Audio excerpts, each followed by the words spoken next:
वसुंधरा news, आपल्या हक्काचे news channel. Ichalkaranji येथील माजी नगरसेवक मनोज साळुंके यास जामीन मंजूर।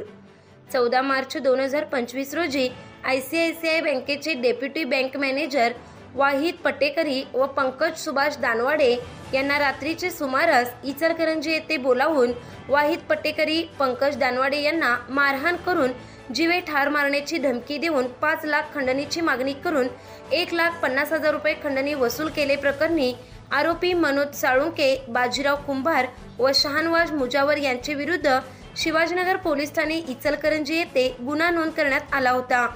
आरोपी मनोज साळुंके यांच्या वतीने ॲडव्होकेट सचिन माने यांनी इचलकरंजी येथील न्यायालयात जामीन मिळण्याकरिता अर्ज दाखल केला होता।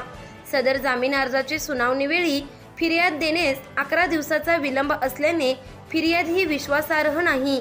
तसेच पोलीस कोठडी दरम्यान कोणतीही रक्कम आरोपीकडून जप्त केलेली नाही, त्यामुळे एकूणच घडलेली घटना ही संशयास्पद आहे, असा युक्तिवाद आरोपीच्या वतीने करण्यात आला।